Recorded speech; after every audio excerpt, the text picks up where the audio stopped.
नमस्कार दोस्तों भारतीय ज्योतिष में काफ़ी सारे योगों की चर्चा है। अब तो इतने सारे योग हो गए कि शायद इतने पृथ्वी पर लोग ही नहीं होंगे जितने योग हो गए। एक काल सर्प योग है, वही 16-17 हजार हो गए।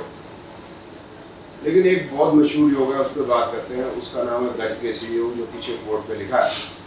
तो गजकेसरी योग की जो डेफिनेशन की बात करें या परिभाषा की बात करें तो गजकेसरी योग ये माना जाता है कि गुरु जो है वह चंद्रमा के साथ केंद्र में हो। लेकिन अगर बृहत्पराशर होरा शास्त्र को पढ़ें तो उसमें लिखा कि गुरु केंद्र में हो। गुरु केंद्र में होने का मतलब यह है कि गुरु पहले, चौथे, 7वें या 10वें भाव में हो। लेकिन भारतीय ज्योतिष में चंद्रमा को बहुत महत्व दिया गया है, तो चंद्रमा से भी अगर गुरु केंद्र में हो तो वो गजकेसरी योग माना गया। अब केंद्र में 4 भाव हो गए केंद्र के, 1, 4, 7, 10।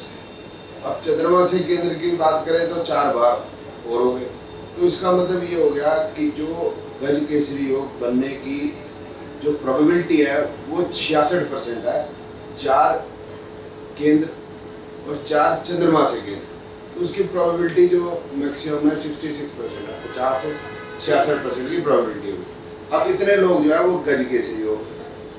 अब जब कभी ये बात की जाती है तो फिर जो सामने जोशी है, जो गजकेसरी की बात कर रहा होता है, वो कंफ्यूज हो जाता है कि अब मैं क्या जवाब दूँ।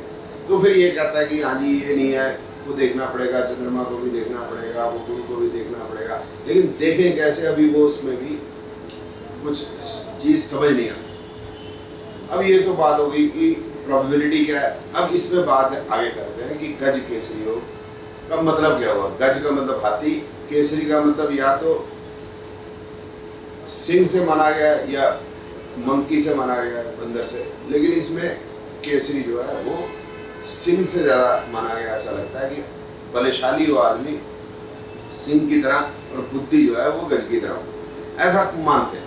लेकिन अब ये सोचना है कि क्या सिर्फ चंद्रमा और गुरु ही बुद्धि बताएंगे तो फिर बुध क्या करेगा, या बल अगर चंद्रमा गुरु बताएंगे तो मंगल क्या करेगा जन्मपत्री के अंदर। खैर ये बातें अभी रख देते हैं, अब जैसा है वैसा है, मानना पड़ेगा। तो अभी एक स्थिति लेते हैं, जैसे ये चंद्रमा और गुरु जो है वो कर्क लगन में है, और इसको कर्क लगन में मैंने इसलिए बनाया क्योंकि गुरु जो है उच्च का कर्क में और चंद्रमा जो है स्वग्रही है। तो हम ये मान के चलेंगे कि गजकेसरी योग यहाँ पर बहुत ही बढ़िया रिजल्ट देने वाला है। लेकिन असल में क्या ऐसा होगा, अब ये देख लेते हैं। अब ये जन्म कुंडली है, अब इसमें गुरु चंद्रमा लगन में हो गए कर्क में। अब कर्क में 3 नक्षत्र हो गए, ठीक है। पूर्णी, भरणी, कृतिका, रोहिणी, मृगशिरा, आर्द्रा, पुनर्वसु, पुष्यामी और अश्लेषा 3 हो गए। पुनर्वसु गुरु का हो गया और अश्लेषा बुध का हो गया और पुष्य जो है शनि का हो गया। अब गुरु और बुध इन दोनों में से किसी भी नक्षत्र में हो सकते हैं। तो मान लेते हैं गुरु जो है वो शनि के नक्षत्र में और बुध और चंद्रमा जो है बुध के नक्षत्र में, और शनि जो है 12वें भाव में, बुध जो है 8वें भाव में। तो अब ये गुरु क्या भाव के फल देगा आपके सामने है। गुरु जो है 6ठे और 9वें के फल देगा, और पहले भाव में बैठा है 1, 6, 9, और वो शनि के नक्षत्र में है तो शनि 7वें, 8वें और 12वें के फल देगा। तो आपको लगता है कि ये गुरु को अच्छे फल देने वाला नहीं, बिल्कुल नहीं, क्योंकि ये 6 और 8 और 12 जो है भाव इतने प्रबल पूर्वक इसमें नजर आ रहे हैं। चंद्रमा को इसी प्रकार से देखते हैं कि चंद्रमा अगर शनि के नक्षत्र में होगा तो भी खराब है। लेकिन ये मान के चल रहे हैं कि चंद्रमा बुध के नक्षत्र में है, तो बुध क्या रिजल्ट देगा इस जन्म पत्री में 12, 3 और 8, 3, 8, 12। और चंद्रमा स्वग्रही लगन में बैठा तो पहले भाव के फल दे रहा है, तो 1, 3, 8, 12, तो ये भी बुरा। तो इसका मतलब है कि जब भी गुरु और चंद्रमा का समय आएगा, दशाएं आएंगी, तो इसके रिजल्ट्स बहुत बुरे होने वाले हैं। गुरु जो है वो हेल्थ के लिए खराब है, चंद्रमा भी हेल्थ के लिए बहुत ज़्यादा खराब है। तो ये जो गजकेसरी योग आपको लग रहा है गजकेसरी योग का कोई फल नहीं होने वाला, इस समय पे आदमी जो है एक तरीके से मान सकते हैं, क्योंकि हेल्थ इतनी ज़्यादा खराब होगी कि वो बार-बार हॉस्पिटल के, अस्पताल के चक्कर काटता रहे और मेजर सर्जरी भी बताए। अब ऐसा नहीं है कि हमेशा गुरु और चंद्रमा जब लगन में हो तो ऐसा ही होगा, चीज़ें बदल भी सकती हैं। कैसे, अब इसको देख लेते हैं कि मान लेते हैं ये बुध जो है ये 8वें भाव में या बुध 11वें भाव में, और शनि भी जो है 11वें भाव में या 10वें भाव में मान लेते हैं। अब शनि के क्या रिजल्ट हो गए? 7 8 10। चंद्रमा जो है तो पहले भाव में रहेगा। बुध के क्या रिजल्ट हो गए? 3 8 11। अब ये देखिए चंद्रमा 1 और 3 8 11 के फल दे रहा है। अब ये बढ़िया हो गया 8 11 का मतलब। और कोई भी कड़ा धन मिलना, लेगेसी मिलना, कोई भी धन एकदम से मिलना, छप्पर फाड़ के मिलना। ठीक है। अब समझ ले गुरु भी बुध के नक्षत्र में हो गया तो गुरु फल देगा 1 6 9 और 3 8 11। अब गुरु उतना बुरा नहीं है। अब ये गज केसरी हो फिर भी मान सकते हैं कुछ अच्छा फल दे सकता है। ठीक है। अब जरूरी नहीं कि गुरु और चंद्रमा जो है वो लगन में ही हो। ठीक है। हो सकता है चंद्रमा लगन में मान लेते हैं और गुरु समझ लेते हैं ये 10वें भाव। ऐसे सिचुएशन में ऐसा स्थिति होगी तो क्या कैसा हो? अब गुरु चंद्रमा को तो यही मान लेते हैं कि बुध के नक्षत्र में। अब गुरु जो है वो अगर मेष राशि में चला गया तो वो या तो केतु के नक्षत्र में या शुक्र के नक्षत्र में या फिर सूर्य के नक्षत्र में। ठीक।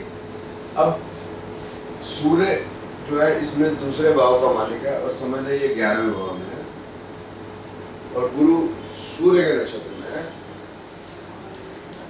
अब गुरु के क्या फल हो जाएंगे? अब गुरु के फल हो जाएंगे 1 6 और 10 नहीं 6 9 और 10। छठे और 9वें का मालिक 10वें में चला गया और सूर्य जो है वो दूसरे भाव का स्वामी 11वें में। अब गुरु का फल हो गए 6 9 10 2 11। तो इसका मतलब गुरु जो है वो पैसे के लिए बहुत अच्छा 2 11 विवाह भी करा सकता है।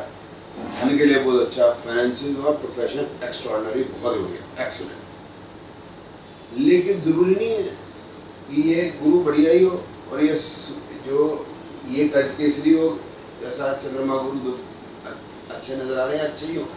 जैसे अब मान लेते हैं कि ऐसी सिचुएशन में फिर ले लेते हैं कि बुध जो है और सूर्य जो है ये 12वें भाव में। अब बुध जो है वो 3 8 12 का स्वामी हो गया। सूर्य 2 12। बुध जो है 3 8 और 12 3 और 12 माफ कीजिएगा 8 नहीं होगा 3 और 12 भाव के फल देगा। और सूर्य जो है वो दूसरे और 12वें भाव के फल देगा। अब ये गुरु खराब होगा क्योंकि ये 6 12वें के फल दे रहा है। चंद्रमा बुध के नक्षत्र में तो वो 3 और 12 भाव के फल दे रहा है। तो ये चंद्रमा अब इतना बढ़िया नहीं है तो अभी गज केसरी हो गया। तो ये कह देना है कि चंद्रमा और गुरु केंद्र में हो, पहली बात तो ये क्लियर होगी कि हमेशा ये बात बैठेगी नहीं कि वो दोनों के दोनों अच्छे फल देंगे। एक अच्छे फल दे सकता है दूसरा बुरे, या दोनों बुरे फल दे सकते हैं या दोनों अच्छे फल दे सकते हैं। कैसे पता चलेगा? हमें देखना है वो कौन से नक्षत्र में बैठे। अब अच्छे फल बुरे फल भी कुछ नहीं होता, फल होगा क्या, दैट इज इम्पोर्टेंट। अब जैसे ये चंद्रमा है, ये 3 12 मतलब लंबी दूरी की यात्रा करा है। 1 12 मतलब शरीर का छोटी मोटी हानि, ज्यादा नहीं। और 1 12 1 मतलब सेल्फ, मैं खुद, 12 मतलब गलती, तो खुद जानबूझ के गलती हो जाना। गुरु जो है 6 और 12वें के है तो ये तो लिटिगेशन की बात कर रहा है, पैसे के नुकसान की बात कर रहा है। तो ये क्लियर हो जाएगा कि क्या रिजल्ट आएगा। तो देखना ये होगा कि चंद्रमा और गुरु कौन कौन से नक्षत्रों में बैठे हैं और नक्षत्र भी जो है वो कौन कौन से भाव में और कौन से भाव में बैठे हैं और कौन से भाव के वो स्वामी हैं। तो उससे क्लियर हो जाएगा कि चंद्रमा गुरु केंद्र में है तो इसका मतलब जरूरी नहीं होगा कि चंद्रमा और गुरु दोनों अच्छे फल देंगे। अब अच्छे फल दे भी सकते हैं, नहीं भी दे सकते। अब ये कब देंगे? जब वो अपनी दशाओं में होंगे। ठीक। अब क्यों हम चंद्रमा और गुरु की ही बात करें? क्यों हम ना बात करें चंद्रमा गुरु की बजाय मंगल और गुरु? अब ये भी तो हम बात कर सकते हैं कि मंगल और गुरु भी तो जो है कोई योग बना सकते हैं। क्यों नहीं मंगल और गुरु केंद्र में हो तो अच्छा फल हो सकता है। अब देखते हैं कि चंद्रमा की जगह मंगल,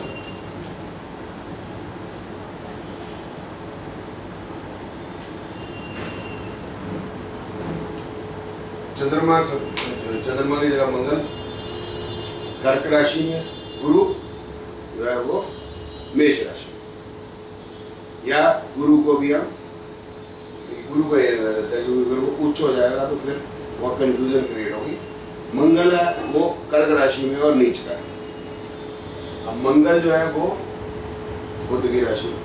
अब मंगल किस किस का फल देगा? 5वें, 10वें और पहले एक भाव में बैठा 5, 10 का स्वामी। बुध जो है वो 3रे और 12वें का स्वामी है और समझ लेते हैं वो 11वें भाव में बैठा है, तो 3, 11, 12। तो अब रिजल्ट जो है बुध के बहुत अच्छे हैं, 10, 11, 3, 12 विदेश से बेनिफिट, 5, 10, 11 अध्यात्म। ठीक है। अब गुरु पे आ जाते हैं। गुरु समझ लेते हैं वो सूर्य का रिजल्ट दे रहा है और सूर्य जो है वो 11वें भाव में बैठा। ठीक। अब गुरु हो गया 6ठे और 9वें भाव का स्वामी 10वें में बैठा और सूर्य जो है वो 2रे भाव का स्वामी 11वें भाव में बैठा। तो अब दोनों मंगल और गुरु के रिजल्ट अच्छे।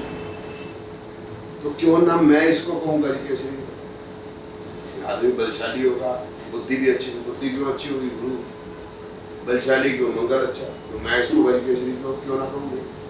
अब ये दोनों पॉजिटिव है। तो ये जो नाम रख देना कि ये गज केसरी, ये बस नाम रख देते हैं और कॉमन सेंस ही लगाते हैं। 66% लोगों को आप कह रहे हैं कि वो गज केसरी योग में पैदा हो गए और उसका एक्चुअल रिजल्ट निकला नहीं। तो ये कह देना कि चंद्रमा गुरु केंद्र में है या गुरु केंद्र में तो वो गज केसरी होगा क्या? फिर वही बात आ जाती है कि हिंदू जो ज्योतिषी है उसका हो गया मतलब जो कहे common man minus common sense, बिल्कुल कॉमन सेंस ही लगाता है कि मतलब क्या बात कहने जा रहे हैं। अब यहाँ से आपको क्लैरिटी हो रही है कि जरूरी नहीं कि चंद्रमा और गुरु से ही गज केसरी, मंगल गुरु से ही बने। अब मंगल गुरु अच्छे फल देंगे और सिर्फ ये 2 ग्रह से ही क्यों? अभी हमने सिर्फ 2 ग्रह की चर्चा की है, 7 और ग्रह भी तो हैं। तो ये कह देना कि 2 ग्रह देख के हमको योग बनाते हैं, मुझे लगता है ऐसा ठीक नहीं है। हमें 9 के 9 ग्रह देखने चाहिए। अगर ज़्यादातर ग्रह जो है इसी तरह से अच्छे फल बताते हैं तो आदमी को हम गज केसरी योग या ये कह सकते हैं आदमी अपने समाज में एक अच्छा जीवन बिता पाएगा और एक अपना अच्छा स्टेटस बना पाएगा। तो दोस्तों सभी ग्रह देख लें, जिन लोगों के अच्छे ग्रह ज़्यादा हैं वो जीवन में ज़्यादा तरक्की करेंगे, समाज में अच्छा स्थान प्राप्त करेंगे। और सिर्फ 2 ग्रह कोई भी लेके कोई योग बना देना है या इस तरह से डिस्कस करना, मुझे नहीं लगता ये ठीक बात है। दोस्तों मुझे लगता है कि ये वीडियो आपको बहुत पसंद आया होगा, विश्वेश जी को भी बहुत पसंद आया होगा। ठीक है। तो ऐसे ही कुछ वीडियो जो ज्ञानवर्धक वीडियो में बनाता रहता हूँ, आप उसको देखते रहें और मेरे चैनल को सब्सक्राइब करें। बहुत बहुत धन्यवाद।